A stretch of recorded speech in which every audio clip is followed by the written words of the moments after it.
So we create pathways for people to enter the economy, and that starts very much with a skills development program. We do job readiness programs, we do barista training, but our flagship program at the moment is we've worked with Mandela University in a program called Tangible Africa, where we teach kids how to code without the use of computers. And we very much do that by resourcing and helping teachers be able to understand how to do that in a class. We often talk about coding not as a subject, but coding in every subject. So we've got a big program where we're reaching out at the moment with Izetu as well, reaching 100 schools in the Bay, but we've also got quite a wider impact across South Africa. And this program, because we're using computational thinking, it's also teaching kids how to become problem solvers, and we're challenging that fact-based learning at schools, where either you're an academic or a sports person is the one that does well. What Tangible is doing is through computational thinking and teaching kids how to do block coding, teaching them how to be problem solvers, and really challenging that fact-based learning. And I've seen so many talented individuals being identified at school and then put into a STEM-based career.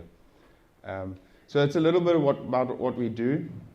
But I think why we're all here is we're talking about money and how does that matter. And it matters a lot to us because of all these talks that there's less of it now, and we need that to keep the lights on. When we first started, we started with our barista training program. So we connected with the big companies that do coffee, and Wimpy was the first one that we made contact with, and they really loved what we were doing. I did a presentation for them. They said, okay, cool, we'll fund you. This was towards the end of 2014 or 2013. Next year, we'll fund you R1 million. Now, that was huge for us. We had just started. So we set our wheels in motion. We got everything planned. In January, there was a change of CEO. They called me, said I must come up to Joburg. So on our account, I flew up there. And within 20 minutes, they said to me, sorry, we're changing our direction. We're not going to give you anything. It was hectic, man, in the first year of doing this. So we had already made commitments to people, and we had spoken how much we want to make a difference. So we decided to, I was like, I'm not stopping this because of the corporates. We went and sold coffee. So we sold coffee at markets, we sold coffee on the weekends, we sold coffee all over the place just to get enough funding to keep our little program going. And that was in 2014. So I referenced that example because money matters, and you need to have various different streams of income so that you don't get toppled over when one CSI program or one company says, sorry, cheers, I'm gone. And that's where I think your different streams of income are so important, especially as a nonprofit in its early days. And you should start building those different ways. If you just rely on one corporate or CSI funding strategy, you're very much at risk. So over the years, it's taken some time, but we've really had to build different types of streams. I'm going to jump into a bit of what's been alluded to today already. So what is the difference between value and what is the difference, that and impact? We talk a lot about impact. There was a lot of stuff said now about impact. And we're all in this game for impact because we want to make a differences on the ground. Also liked what Anil said about the nonprofits should be handling the income, not the corporates in the skills development space and that on the BE scorecard, because we're actually on the ground doing the work, so we know what's happening there, right? But that's not actually the biggest driver of where people are spending and why people are spending that money. That is now standard practice. So it's expected that you run an amazing program, it's expected that you measure it, and it's expected that you have an amazing report. But that's not what's going to get you funding. You need to add value to the company. Our colleague from VW alluded to it. She said there were three things. You need to be able to have impact, you need to measure it, and then you need to add value. She just touched on value. For me, as leaders in nonprofits, you have to spin it around and go, we first consolidate and make sure you are selling a program that you're doing. So that's key. But my strategy over the last couple of years is how do I add value to the business? It sounds like it's the wrong way around, but in reality, we're all competing. There's so many non-profits with 50 applications on their desk each week. So the first thing I look at once we've established we're doing good work, how do we add value to that company? I'll give you a couple of ways we've looked at that. So from our coffee program, we can tell great stories. We can put them on Instagram of change, and it's great. But the company is still looking for why is it going to benefit them? Because everyone's telling good stories. So the story for coffee, one of our partners, is we actually set up coffee bars at their organization, so in their business. So we set those up as training little facilities where we do our training there with all the equipment. But what do their staff get? Free coffee, free great coffee, cappuccino coffee. So it's a little way of going, okay, well, now the company benefits. So for them, all of a sudden, they're spending their BE money on a training program, but their staff are getting coffee, their clients are getting good coffee, and that 5,000 Rand a month, which they spent on staff coffee, they can take off their operational costs. So that's one way of adding value to a client. Another one with our tangible program, we're obviously a software and technology-based thing that plays on an app. With our partnership with AWS or Amazon, we used their web services to build our game on. And we did that intentionally because we are now a use case for them. So the value to them is, are you doing good work? Of course. Now what can we get extra on top of that? And the extra was we're a use case for them in how their Amazon Web Services can be used. And they tell people all over the world how we are using that in an innovative way. I've got a couple of various stories on how we positioned ourselves like this. Another one is Detoy Agri. They're a big agricultural firm that supply apples and cherries and everything. If you've eaten an apple, it's probably from them, based in Cape Town. They loved what we're doing. We're impacting schools. We're doing all of this work. The thing that we finally got them to commit to a 3-year funding program was we said, we can help you sell more apples. And how we did that is we worked with their marketing company, advertising company, and we said, we can drive this heartfelt story, which we're all doing about making an impact in schools, but we can get that information to the moms and the dads who are going into the stores to buy apples. So we created our game to push them to go, and they need to scan something in the apples to go play the game. So you're using all your heartfelt stories of what you're doing, but you're adding this extra value. So all of a sudden, Detoy were like, okay, in their boardroom, because they've got a CSI manager or they've got a marketing manager who's trying to pitch this to their board. By the time they're sitting in the room with the board and the pressure is coming with finances, the last thing they're thinking about is the impact they're making in the community. Sounds harsh, but just imagine the pressure that's coming down. So now, if their CSI manager or someone is saying to them, here's a great story, but hey, it's going to sell more apples, you can imagine how that conversation changes. So that's how we've tried to position ourselves. Then there are lots of case studies like this I can talk about, but the BE scorecard, which has been spoken about today, is a vital place where you can get strategic. So again, I'm assuming everyone's doing great work and we're measuring it. Don't underestimate the value of the BE scorecard. We spoke about now socioeconomic development, and that's where most people are getting money from the BE scorecard. That is only worth 5 points on the BE scorecard. There's 135 points available for companies, right? And they've got to play in all those spaces. But socioeconomic development is only worth 5 points. So everyone's going after that, but it's not the biggest value to the company. Supply development, it's different industries, so you need a BE consultant to get close to. But for example, supply development and enterprise development is worth 40 points. So you can imagine how much more money is available there. That's the part that he was alluding to that businesses are taking.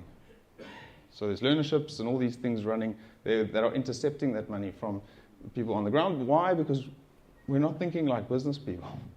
And there's money out there to go and align with. So that the supply development, we've also set up a few strategies there where, and I'll talk about that now as Leva Investments. In that BE scorecard, get strategic about it, right? Look at every single there's 5 parts to it. Look all 5 and see how you can get into them. 2 of those parts the one is ownership, and the other one is supply development and enterprise development. So with the ownership space, a lot of companies are hesitant to play in that space. It's worth 25 points. It's relatively easy if they give shares away. They don't have to do anything more. All right? They don't necessarily want to give away shares to a person because it's risky on them. So we've set up a entity which is a non-profit company, so an NPC. It's got the same rules as a PTY, but there's no dividend shareholder. So and what we do is we're a level 1 NPC, so a level 1 BE company. So we can act as a shareholder in a company and own shares in a company, be that BE partner. Where the money flows is what they track, goes straight to our non-profit Leva Foundation. So all the beneficiaries are sitting in Leva Foundation. So there's no dividend personal owner, but we can use all the beneficiaries from our Leva Foundation to be that entity. So that was a really great setup we set up in 2018. It took probably 4 years to start seeing any return there, but now I say 15% of our budget comes from dividends from companies where we own shares in. And it's very little things that we have to do. We don't run the businesses. I sit on those boards to make sure governance is complied, but they get their full ownership points, and we benefit if the company makes money at the end of the year. I ran around in the beginning. I had about 30 meetings in the first 2 months of doing this, and the attorney who helped us set this up, said to me, "You're going after too many people. Slow down and choose 5 or 6 or 7 companies that really buy into what you want to do and buy into the idea of ownership of BEE. You shouldn't have to convince them, and you'll be more fruitful." So we did that, and then over the few years, we now have 7 companies that we own shares in, and we're getting a dividend from when they do well at the end of the financial year. So there's another way of working the BE scorecard. Supply development, and I wasn't going to touch on this, but it was both our speakers have spoken about it. That's also a clever way to position yourself to be able to receive those type of funds, particularly if you're working in the space of entrepreneurship or anything to do with supporting business owners. I'm not a BE consultant. I don't want to be. I enjoy being on the ground more. But get close to a BE consultant. Most of them, they are there to help you. And they've somehow ended up being the middleman who actually dictates where the money gets spent. And it's kind of like an unintended consequence, because the companies are spending money at the end of the financial year where they're all under pressure. So my thinking around this space is, how do I add value to the company in their marketing or in a service like coffee? That's one thing. But then, in February or September, whenever their financial year is, they're under pressure. So how can I give them something that takes that away from them? Give them, in their BE scorecard, here's the solution. Our friend was saying, have your documents in order, but also speak into that space. What are you doing in supply development? What are you doing in enterprise development? Here's my package. This is how we can help you take pressure away from you. It's been an interesting journey over the last 10 years, but I really want to advocate for you thinking strategically when you deal with a corporate. Your impact is great, but it's not going to get you money.